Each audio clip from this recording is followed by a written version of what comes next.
even before the Sounds of Freedom project, I had an idea of the fact that we needed to create a product that helped people rediscover their country through storytelling in really fun and exciting ways. So I knew that had to happen.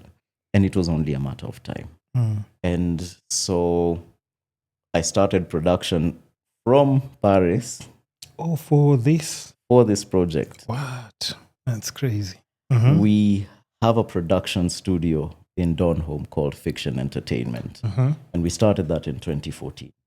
So that's a production house that's been around. So when I needed to, put this stuff into action, we had an entire production studio that could really just take this up. So auditions, we did them on WhatsApp. Guys sent in, because it's audio anyway. We don't need to see, we're doing an audio film. But still, like just the amount of organization that needs. That's why, like you see, even for me, you see I'm a one production man. It's just because dealing with 2 or 3 people at times, I just look at someone's like, yo, what kind of competence is this? What am I seeing now? So I'm just trying to imagine. It's not even just a matter of like the WhatsApp thing. It's just coordinating the number of people and actually making a project that's still like, when I'm guessing like when you're pitching to people this idea, telling them it's something that would grow into, it doesn't exist yet. So they don't even know what it is. And to make them like just take it seriously. I mean, that's what I'm saying. That's why you see me, I'm just hitting record, because dealing with a lot of people and managing people is like not my easiest.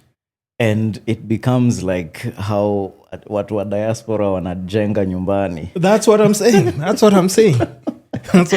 If you don't get the right foreman, no. Utaoshwa. Yes. And you will suffer. and you'll start like hating people for no reason.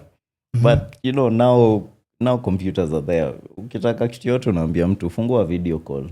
Actually. Nione studio venye vitu zinaenda. Hey, let's get on a call. Let's get on a WhatsApp call. We get on the calls. We do all the organization. We prepare the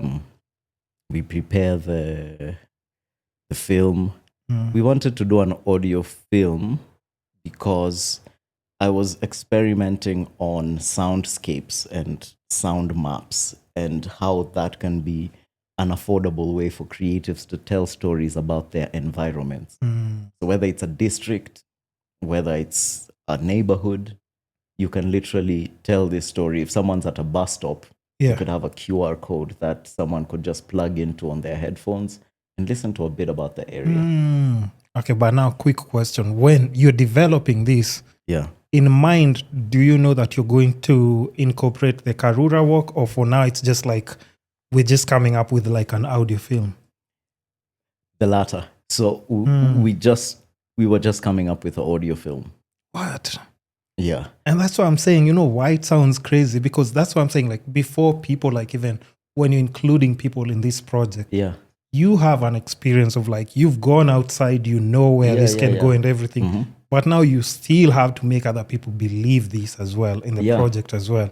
Because like, to be honest, like I know a lot of friends and I'm always saying this, everybody has an idea. Even if you walk outside and ask like the mama mboga, like, hey, do you have any idea? She'll give you like even a script or any. But now people to take action on it and work on it. That's tricky.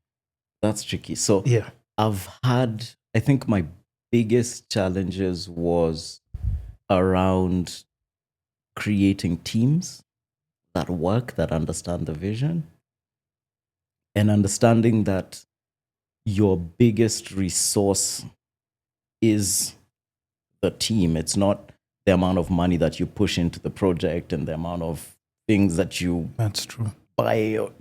It took me, I'd say, losing a lot of money to understand how little money you actually need to start. Not money, it's not the money.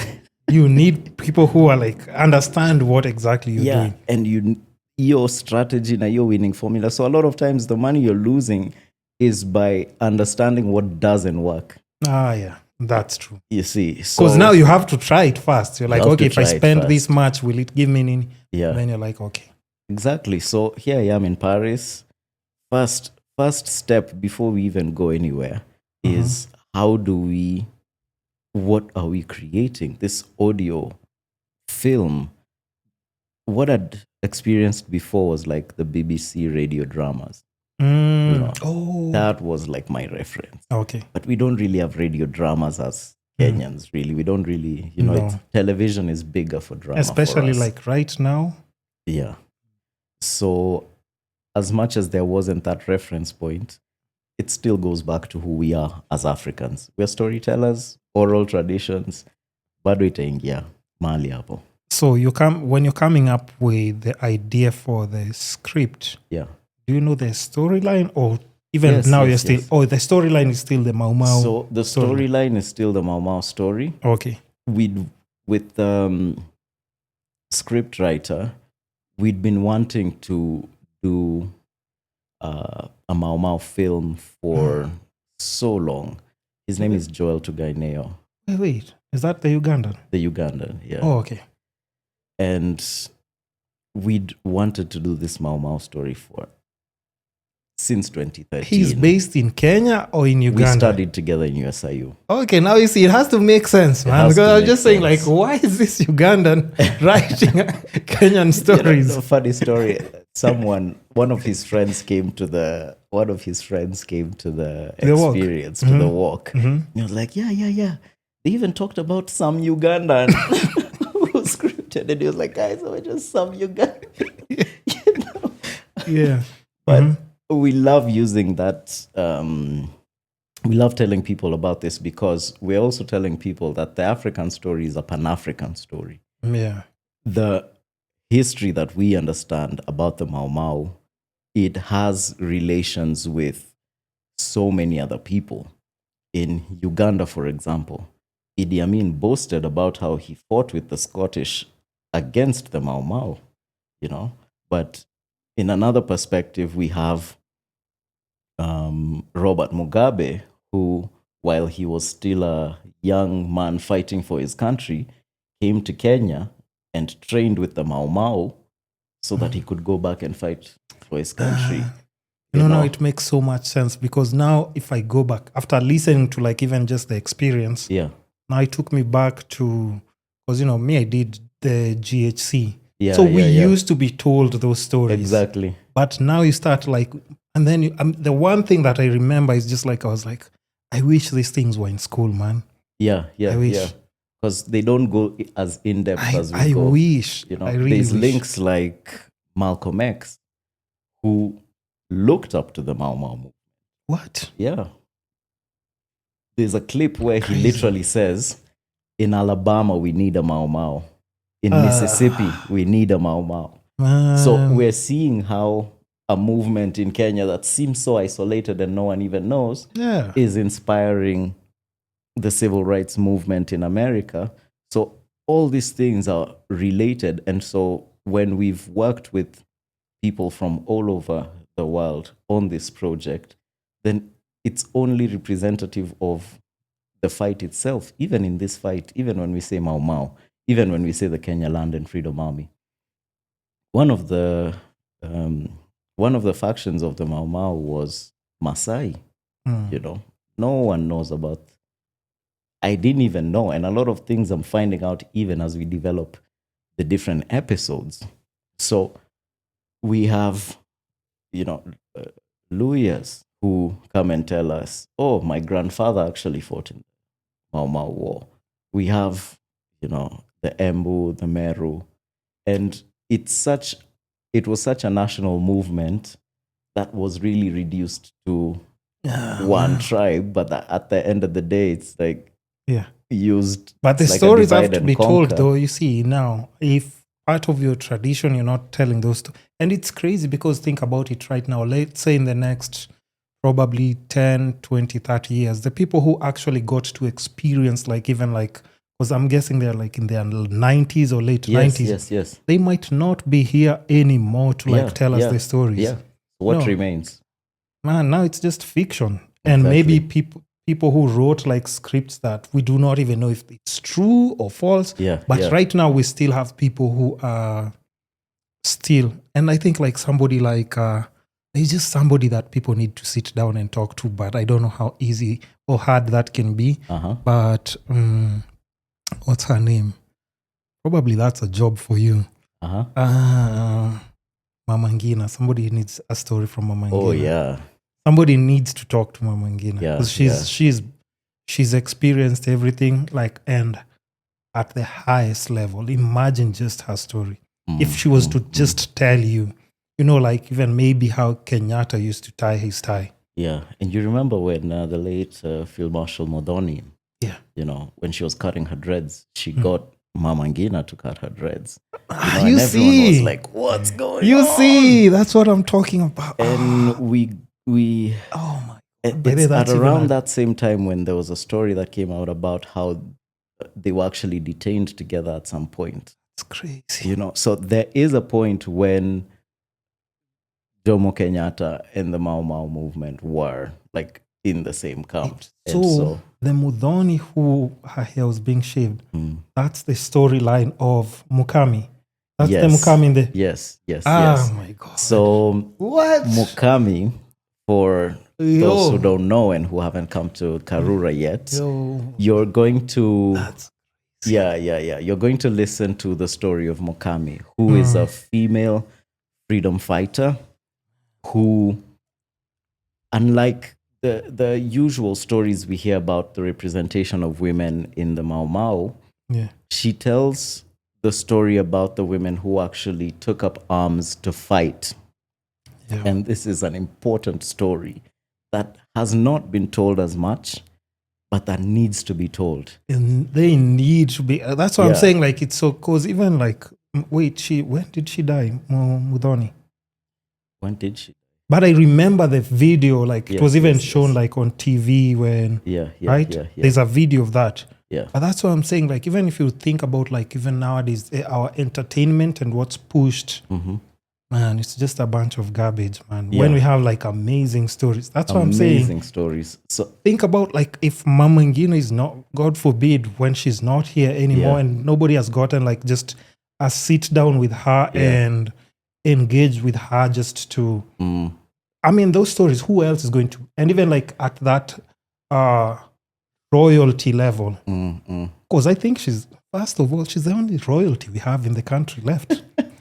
For that, on that level, somebody who was with like all the other people can tell like stories like Matiba was like this, whoever, like I'm guessing she met all these people because she was super young as well. Yes. To experience everything. And she, at the old age she is now, most people are gone that were with her at that time. I think Mama Ngina's story is one that I guess we won't hear much about. We need it, just man. Because of the nuances, of what we feel the Kenyatta family represents right now. You see, but we have to forget about we need just to know. Because that's why I'm saying, like, forget about like, okay, what they represent now, if people like them or not. But what about the story? Yeah. Once she goes, that's it. It's like Queen Elizabeth, like never just talking about anything. They've documented everything. Yeah. But especially, we do have these conversations a lot, even as we're working on this project. And for us, the reason why we'd rather focus on a character like Mukami is because these are the less known stories, and these are stories about women who have almost been erased from history in things that we wouldn't even know about. People don't even know that there was a female field marshal, a woman who went all the way up to field marshal in the Mau Mau movement. This is really something so important for us to tell. And I guess this is a good time to say it, is that the Mukami story is a story that we're going to continue developing. You have to. We have a script ready, and our next episode is going to be the Mukami story. So we're going to dive even deeper into the lives of female freedom fighters. We need that. Something that we can all gather around and appreciate, because, and what I absolutely love about this story is that we really meet these characters at very, almost even at times when they were unknown. Because you'll think about Field Marshal Modoni, and either you see the old woman who's a shosho who has passed on, and that's immediately the image that comes to mind. But what we're trying to connect you to is to the 20-year-old. She was young, vibrant, energetic. Of this very same person. Crazy. She didn't make these choices as a shosho. Yeah. She made these choices as a 20-year-old, as a 25-year-old, moving into the forest. We want people to relate with the fact that, actually, these people who were fighting this war were your age and younger. But you have, here's the thing. And even before you go on, I have to give you your flowers by the way. You have such an interesting project, because for somebody who's a creative, because I'm into the arts, production, music, all those things. It's things that I really appreciate, especially if I've met somebody who's involved in it. Yeah. So even you mentioning something like just Udhoni, I'm guessing what kind of background research does it go to develop the character and tie it still to natural events? Do you research from friends, family, or how do you put the stories together? Because even though the characters are fictional, but it's based on a true story. Exactly. Because Mudhoni is screaming from minute 1 to the last nini, that's just something before you even get an aggressive woman character like that. Yes.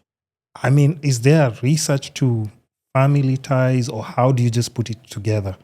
Yes. And we'll still go back to your... Yeah, so I think one of the things that was really important to us was that it is based on true events. So the research has to be solid. But to give you context on what the research involved, the Mau Mau movement was essentially decriminalized in 2003. So before 2003, yes, with Mwai Kibaki. Really? Yes, before that, the Mau Mau was an illegal sect. Hey. Yes, so everything related to the Mau Mau was basically illegal. In 2003? Yes, and that includes traditional rituals that were done in the tribe itself and that were not related to illegal them. As well? Yes. What? So we had elders. Who made it illegal? Traditional elders who would do ceremonies but would be arrested because that's Mau Mau activity. So before 2003, not a lot of research is going on. Maybe some Westerners, the Caroline Atkins and such, they'll come to Kenya, they'll do the interviews, they'll move around. That's crazy. But in real sense, this is not going to happen in Moi's regime. So even all the research that was done undercover was now either being published in the West. Yeah, because you can't do it here. Yes. Or after 2003. So from 2003 now a burst, because a lot of Kenyans wanted to know about this history. They started going to these veterans, capturing their stories, working with them, recording. And so there's a lot of material from 2003 to now that was created that for us, we felt was sufficient to actually have a real life depiction. So we know we can't go to every single veteran, but at the same time, we don't want to repeat the process, because in research, it's not worth doing research that's been done before. Yeah, you want something different. You want something different. You want to find a new angle. So what do you feel about the Kenyatta family before?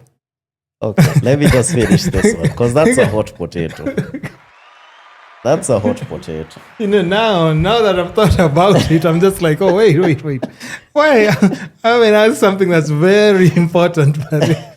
But still okay. So the same way you have like, your parts of storytelling and things you can't leave out. It's the same way like for me as a podcast. I'm like, wait, hold on. I get you. Trust me, I do. But we can go to that at any time you want to, or like whatever you can share. Let me tie it in then. Because you have like a proper history on.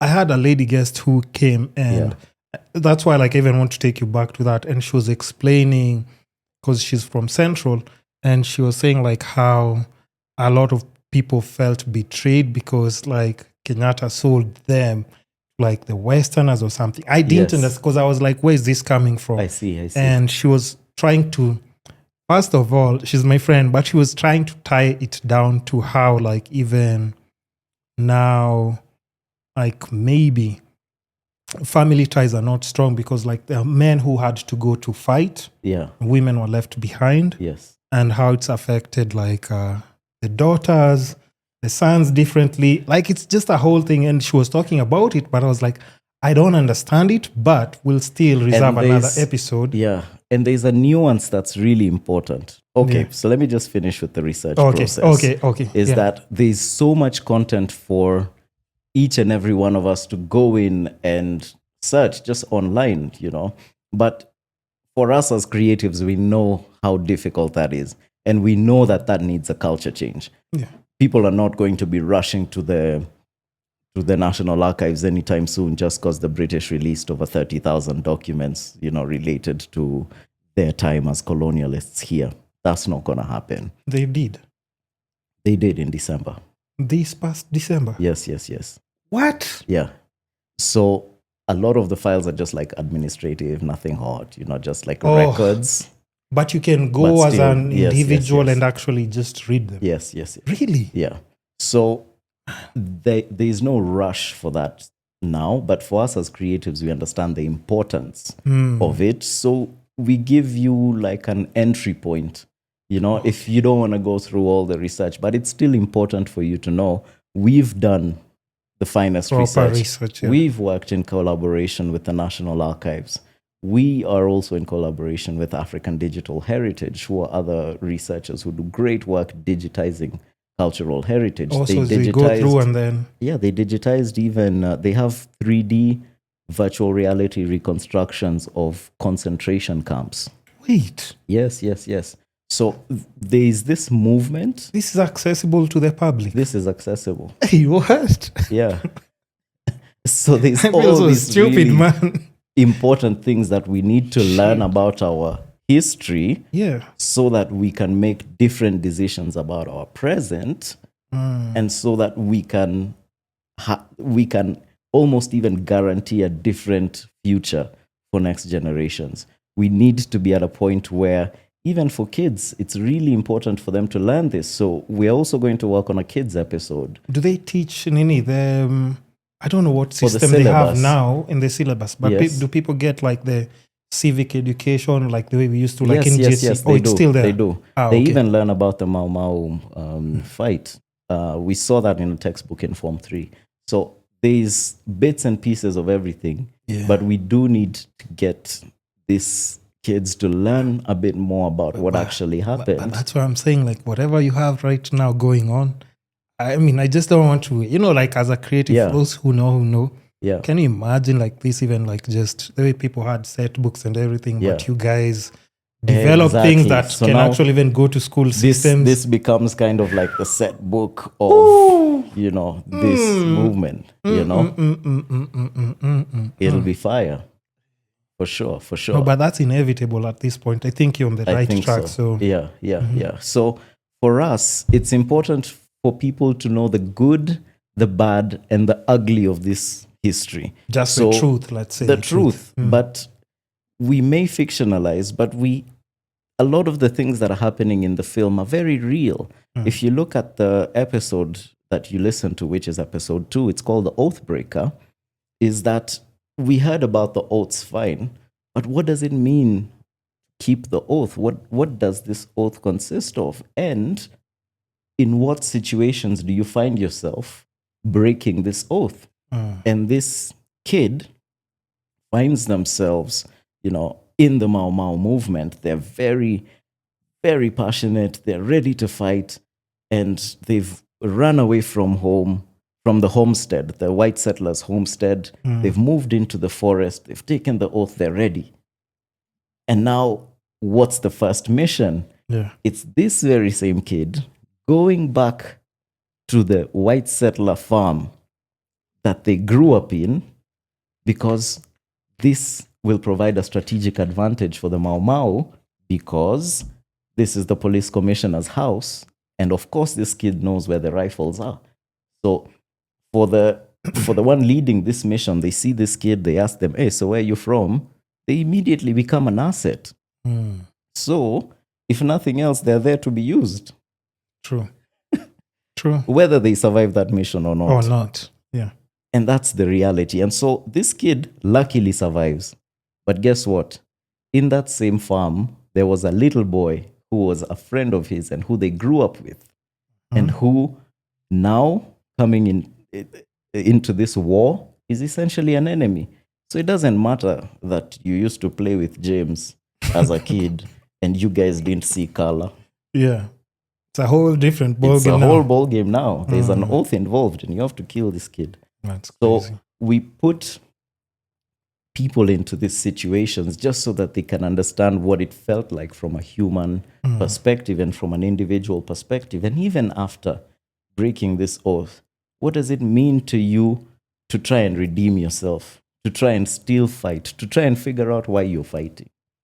As a 19-year-old kid in the 1950s, without any other context.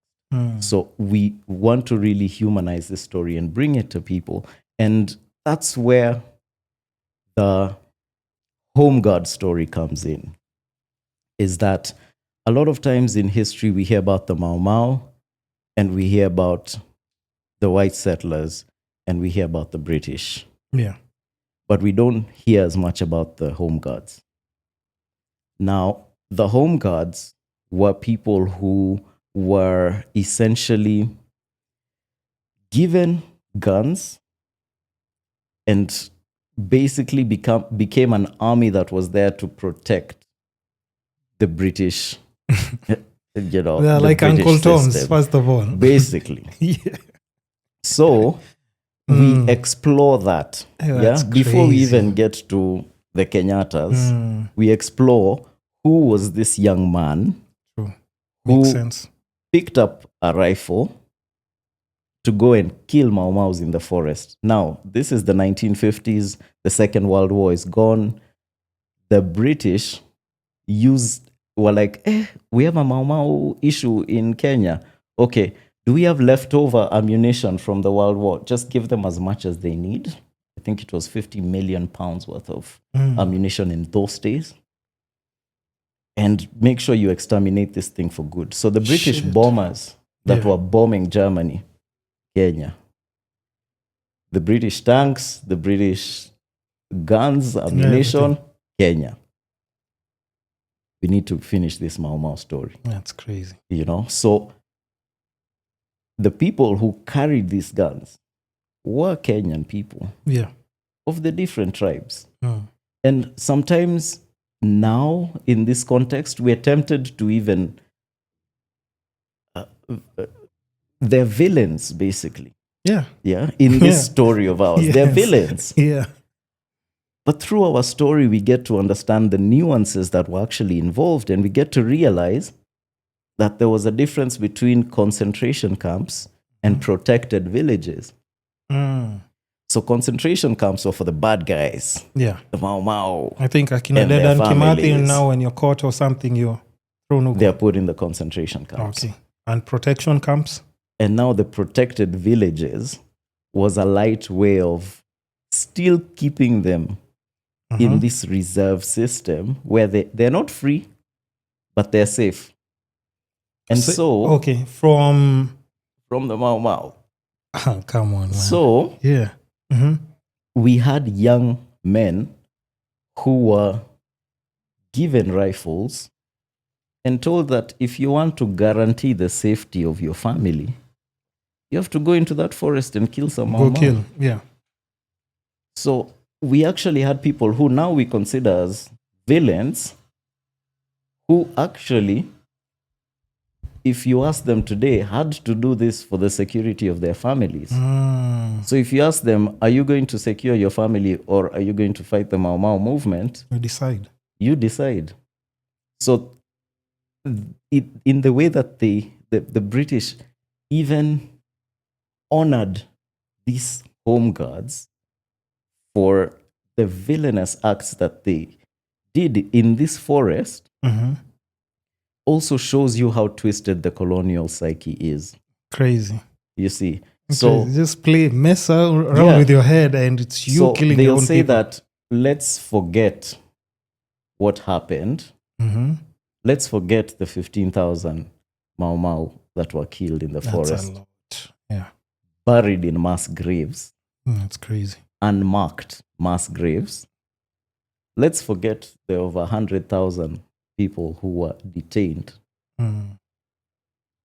And let's almost even, which is something very interesting that we're seeing, now, is let's honor the independence heroes. And let's just have these conversations with the British. But there's a conversation, mahali hapo katikati, that will be very, very difficult for Kenyans to have. Because there's a lot of unfinished business. There's a lot of unfinished business. And even if you look at the rivalry within some of these communities, it stems from that. Okay, makes sense. You see? So these are some of the truths that we're trying to tell through fiction, through creativity. And because we can't afford to have such topics politicized. We absolutely cannot. You see, we just have to be real with each other. Yeah. We have to put ourselves in positions where we can heal as a people. True. To understand, okay, our grandparents were in very compromising situations. And as a result of that, the resources that we have as a family are different than what these people have. Yeah. And our political class inherited a system that was just built to work for them. That's